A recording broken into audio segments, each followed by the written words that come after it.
تمام والدین کی ذمہ داری ہے، نوجوانوں کی ذمہ داری ہے کہ سیرت پڑھنے کا اہتمام کریں۔ سیرت پر بہت سی کتابیں لکھی گئی ہیں۔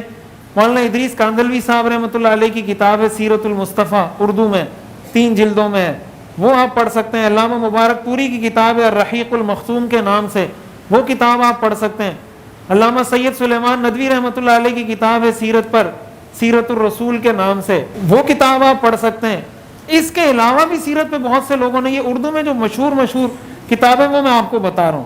ہمارے ہاں ہر اتوار کو سیرت کا درس ہوتا ہے، یہ تقریباً ہم نے 1.5 سال سے شروع کیا ہوا ہے۔ سیرت ہم شروع سے پڑھ رہے ہیں اور پوری سیرت اس طرح پڑھ رہے ہیں اور اس سے سیکھ رہے ہیں کہ اس سے ہمیں سبق کیا ملتا ہے، اس سے ہمیں سبق کیا ملتا ہے، اس طرح ہم نے پڑھنی شروع کی ہے۔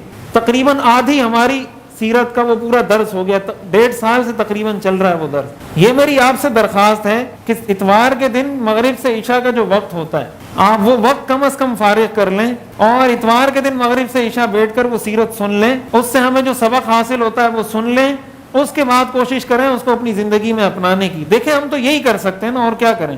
ایسا کوئی سسٹم ہمارے پاس نہیں ہے کہ سیرت ساری پانی میں ڈالیں، گھول دیں اور آپ کو کہیں بھائی یہ پی لیں، آپ ابھی سیرت کے ماہر بن جائیں گے۔ ایسا کوئی سسٹم نہیں ہے۔ اللہ نے بنایا ہوتا تو یہ بھی کر لیتے، یہ ہمارے بس میں نہیں ہے۔ ہم یہی کر سکتے ہیں کہ آپ کو کہیں بھائی ہم آپ کو سیرت پڑھائیں گے، ہم آپ کو سیرت سمجھائیں گے، آپ کا کوئی سوال ہو ہم سے سوال کریں، ہم بیٹھے ہوئے ہیں، ہم حاضر ہیں، آپ کو کتابوں کا بتا رہے ہیں، کتابوں کا مطالعہ کریں۔ اس سے زیادہ ہم کچھ نہیں کر سکتے، اس سے زیادہ پھر ہر شخص نے خود کرنا ہے۔ تو اس چیز کا ہم اہتمام کریں، اپنے بچوں سے اہتمام کروائیں۔ اگر اس پر ہم آ جاتے ہیں ہماری دنیا کی زندگی بھی سنور جائے گی، ہماری آخرت بھی سنور جائے گی۔